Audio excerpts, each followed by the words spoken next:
Goeiedag julle, ek is vandag hier by Lise. Sy is 'n matriekleerling aan die hoërskool Menlo Park. Sy is daar in die ou taal het ons sê onderhoofmeisie. En ek het haar sommer 'n bietjie gevra om vanoggend met ons te gesels oor hoe sy voel oor die spasie waar sy haarself op hierdie stadium bevind.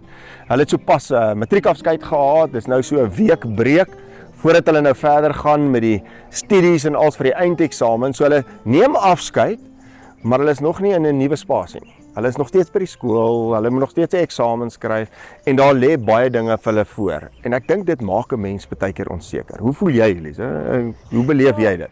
Nee, dis definitief opwindend, iets om na uit te sien wat voor lê, maar dis ook half so stresvol want jy weet nie eintlik wat voor lê nie. Jy kan nie voorspel wat gaan gebeur môre of oormôre nie.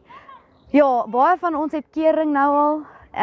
Party van ons het nie kering nie, baie van ons is seker wat ons gaan doen. Ons gaan na 'n koshuis toe, ons gaan na sekere universiteit toe, ons gaan dit studeer. Ander weet dalk nie eens presies wat hulle wil studeer nie en party mense weet nie eens waar hulle gaan nie. Party weet nie, is dit Tuks, is dit Stellenbosch, is dit Potch? Daar's so baie opsies. En ons het nou klaar rekordeksamen geskryf, so voorbereidende eksamen, wat eintlik goed is want is voorbereiding vir die eindeksamen. Maar nog steeds, jy is so onseker. Hoe gaan die eindeksamen werk? Gaan jy genoeg tyd hê om voor te berei vir hierdie? Gaan jy genoeg tyd hê vir maatjies vir ontspan? Want dis ook, jy moet balans hê. Jy weet nooit. En ons gaan maar net moet probeer om elke stukkie geleentheid wat ons het net aan te gryp met al twee hande en alles met volle vermoë aan te pak. En is interessant, daai spasies waar mense jouself baie keer in bevind, is amper 'n spasie om jou gereed te maak vir dit wat kom. Ek meen, julle is nou, soos jy sê, matriek afskeid, begin afskeid neem, maar julle is amper nou weer reg om amper aan te beweeg, maar daar's nou 'n tussentyd. Ons praat baie keer van 'n niemandsland tussen grense. En in die Bybel kry mens baie sulke goed. Jy kry dit daar waar 'n Jona in die maag van die vis is. Ek meen, hy vlug weg. Hy's nie in Ninive nie, maar hy's hier in die maag van die vis. Hy weet eintlik nie waar hy homself bevind nie. Hy weet ook eintlik nie wat wag nie. Hy's onseker. En dis in sulke tye, ek dink wat die Here ons ook baie keer voorberei vir dit wat kom, die nuwe wat kom, die nuwe seisoen.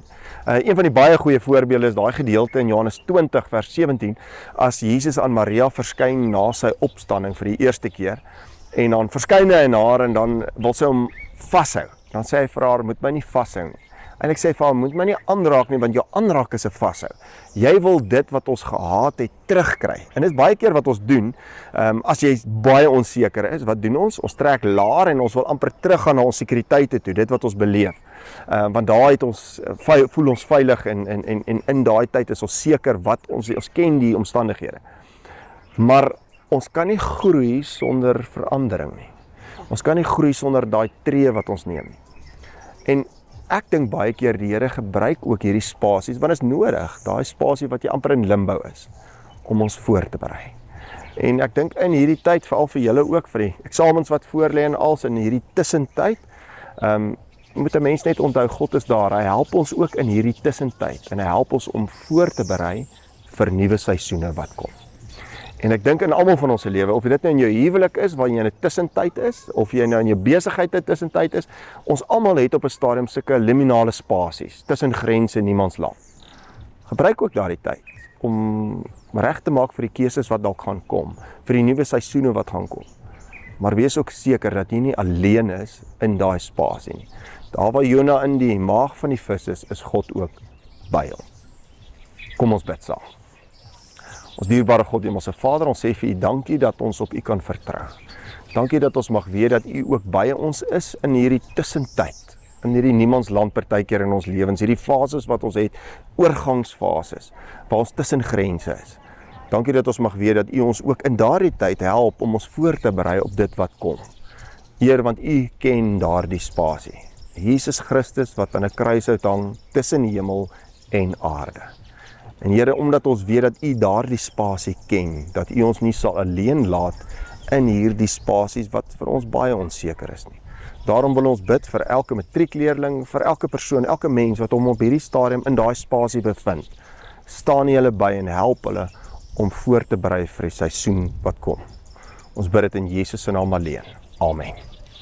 Dankie dat jy vandag weer ingeskakel het hier by die kerk aanlyn. Ons waardeer dit. Deel gerus hierdie evangelie. Dankie ook aan Lise wat vandag 'n bietjie haar hart met ons gedeel het en hoe sy voel oor dinge wat voor lê. En ek hoop julle het 'n aangename dag en onthou om hierdie evangelie te deel, want dalk is daar iemand daar buite wat in 'n liminale spasie is of in limbo is.